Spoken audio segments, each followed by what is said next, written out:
अस्सलाम वालेकुम to everyone. आज हम 6 क्लास सितंबर 2 की एक्सरसाइज का सोल्यूशन करने जा रहे हैं। सो फर्स्ट ऑफ ऑल है कि pollination is a transfer of. Pollination किसका ट्रांसफ़र है? सेपल्स का, स्टेमन्स का, पोलन ग्रेन्स का या ओवम का? So correct option is pollen grain, C. उसके बाद है कि zygote is formed as a result of self pollination, cross pollination. तो करेक्ट ऑप्शन क्या है जी? सी है, फर्टिलाइजेशन। उसके बाद है कि ज़ाइगोट से बनता क्या है? एम्ब्रियो बनता है, एम्ब्रियो सैक, एंडोस्पर्म या ovule. So correct option is A, embryo. उसके बाद है कि asexual reproduction in which stem of a plant is buried in the soil near the parent plant.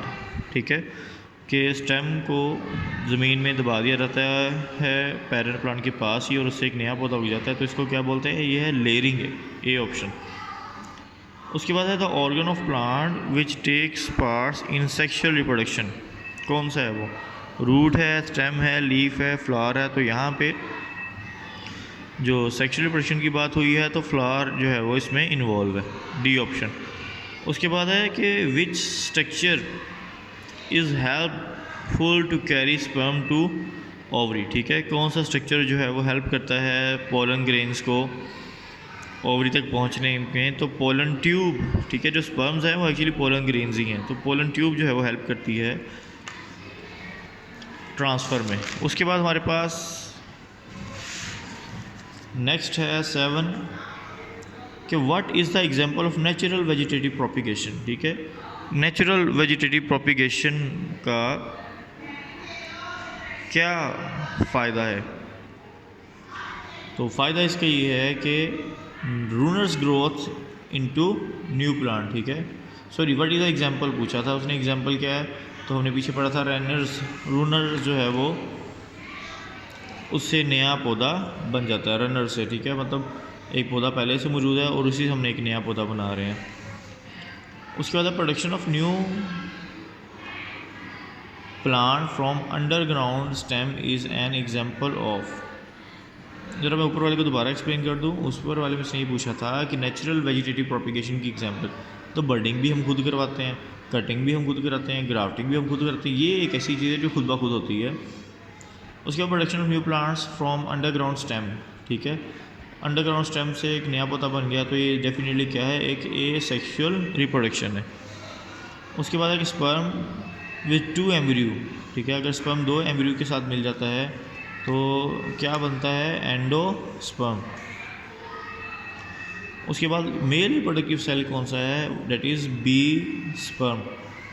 उसके बाद हम आ जाते हैं इसके क्वेश्चंस के ऊपर। तो हमारे पास सबसे पहला क्वेश्चन है 2.2 कि सेक्सुअल रिप्रोडक्शन और ए सेक्सुअल रिप्रोडक्शन में फ़र्क। तो ये पेज नंबर 26 पे, ये है पेज नंबर 24 और ये पेज नंबर 26 पे दोनों का डिफरेंस लिखा हुआ है ए सेक्सुअल और सेक्सुअल रिप्रोडक्शन का। नेम है कि नेक्स्ट है कि नेम 3 क्रॉस पॉलिनेटेड प्लांट्स। ठीक है, ऐसे प्लांट्स जिनमें क्रॉस पॉलिनेशन पॉसिबल है वो तो मेज़ है, पपाया है, रोज़ है। उसके बाद है कि ऐसे 2 स्टेम्स के बारे में लिखना है जो vegetative propagation, natural vegetative propagation करवाती हैं। तो इसका जो ऑप्शन है डेट इज़ सॉरी जो करेक्ट आंसर है वो क्या है जी? बल्ब है और ट्यूबर्स हैं। उसके बाद है what are runners, page number 24 पे है रनर्स, ये 26 है, ये 25 और ये लिखा हुआ है रनर्स। ठीक है, पेज नंबर 24 पे last topic.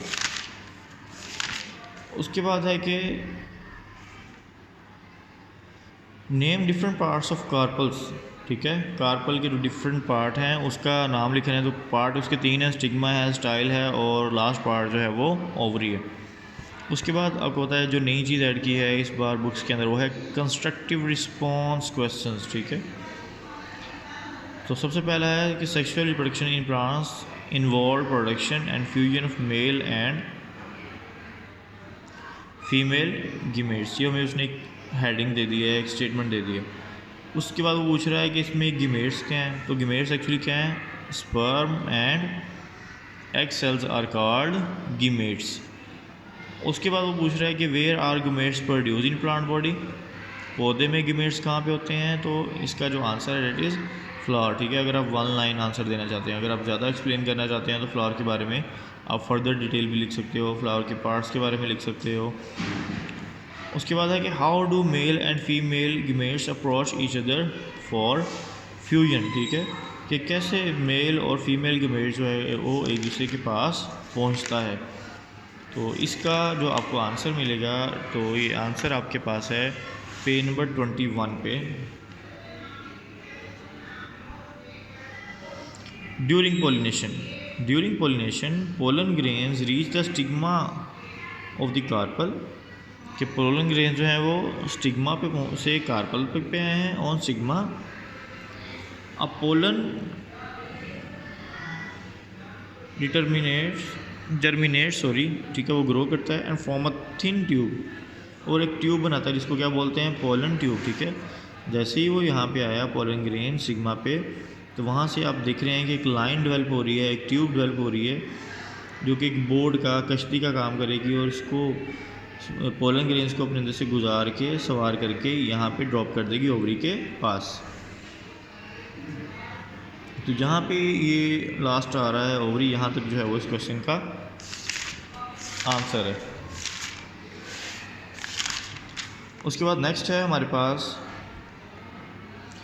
Y do male and female gametes fuse with each other, ठीक है, क्यों मेल और फीमेल जो है पार्ट्स वो फ्यूज़ करते हैं फॉर फर्टिलेशन, ठीक है। तो इसका जो आंसर है वो है कि फर्टिलेशन के लिए, ज़ाइगोट फॉर्मेशन के लिए। उसके बाद है flower can produce millions of pollen grains, ठीक है, कि हर जो फूल है उसके ऊपर जो मेल रिप्रोडक्टिव सेल है यानी कि पोलन ग्रेन्स हैं वो बहुत ज़्यादा तादाद में बनते हैं, जबकि ओव्यूल एक ही होता है। ऐसा क्यों है? तो इसका आंसर है कि because pollen grains have great risk of loss, ठीक है। पोलन ग्रेन क्योंकि हवा के ज़रिए जाना होता है या किसी बर्ड के ज़रिए से या पानी के ज़रिए से वो फीमेल पार्ट तक पहुंचते हैं, तो ये बड़ा मुश्किल है। हो सकता है कि 10 थे तो उन 10 में से एक भी ना पहुंचा हो, ठीक है, या अगर 100 हैं तो उसमें सिर्फ 5-7 ही पहुंचे हों हवा के ज़रिए से, बाकी कहीं इधर उधर गिर गए हों। तो क्योंकि वे यहाँ पे रिस्क ज़्यादा है, क्योंकि इसने मूव करना है ना, अगर ओवरी ने मूव करना होता तो वो भी नंबर में ज़्यादा होते हैं। तो जिसने मूव करना है उसका क्योंकि रास्ते में डैमेज होने का ख़तरा है, लॉस होने का ख़तरा है, तो डेफिनेटली उसकी जो तादाद है वो ज़्यादा होगी। So it has to be transferred ovule have safely in ovum, ठीक है। उसके बाद है कि what do you think the most effective way of plant reproduction, ठीक है, कि most effective way of plant reproduction क्या है। तो मेरे लिए जो मोस्ट क्या कहते हैं इफ़ेक्टिव वे है, तो that is sexual reproduction. So is the better way of reproduction, formation of new varieties of plant due to combination of DNA of different individuals, क्योंकि सेक्सुअल रिप्रोडक्शन में डिफरेंट इंडिविजुअल जो है वो involve होते हैं। इसकी वजह से ये एक बहुत ही बेहतरीन मेथड्स है नई वैराइटीज़ लेके आने का जनरेशन के अंदर। उसके बाद है describe the advantages of artificial propagation in plants, ठीक है। तो हमें आर्टिफिशियल प्रोपिगेशन के जो एडवांटेजेस हैं उसको बताना है। तो इसका आंसर है ये पेज नंबर 26 पे, ठीक है। मेनली इसके क्या एडवांटेज हैं, produce better variety of fruit and vegetables, sorry for disturbance. उसके अलावा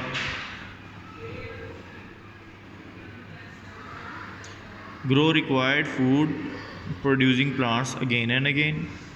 उसके बाद produce seedless plants, orange, grapes, bananas, then combine good characters of 2 different varieties in new plants. तो ये सारे के सारे जो हैं वो इसके एडवांटेज है। उसके बाद है right brief note on each of the following, ठीक है।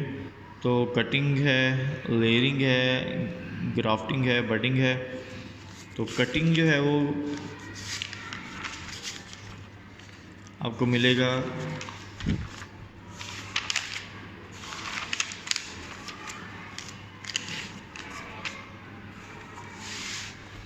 पेज नंबर 25 पे, ठीक है। यहीं पे आपको कटिंग मिलता है, लेयरिंग मिलता है, ग्राफ्टिंग मिलता है और बडिंग मिलता है। तो ये सारे के सारे जो है वो एक ही पेज पे मौजूद हैं। उसके बाद टीचर्स गाइड है और देन हमारे पास एक प्रोजेक्ट है कि facilitate students conducting the project activity as under, कि हमारे पास एक लिली प्लांट लेना है, फ्लावर लेना है, हमने उसको एग्जामिन करना है, उसके डिफरेंट पार्ट्स को, ठीक है। Record the number of petals parts as under, उसमें सेपल्स कितनी हैं, उसमें पेटल्स कितनी हैं, उसमें स्टेपल्स कितने हैं, उसमें कार्पल्स कितने हैं, ये अपने काउंट करके बताना है। उसके बाद ओवरी को ओपन करना है, उसके अंदर कुछ है या नहीं है। उसके बाद अपने उसको काट के देखना है, क्रॉस सेक्शन जो उसके ऊपर डायग्राम नज़र आ रही है, आपने उसको अच्छी तरीके से ड्रा करना है। तो ऐसे हमारा जो चैप्टर है उसकी एक्सरसाइज है वो हमने थोरोली जो है वो उसको कंप्लीट कर दिया है। अपना ख्याल रखिएगा। अल्लाह हाफिज़।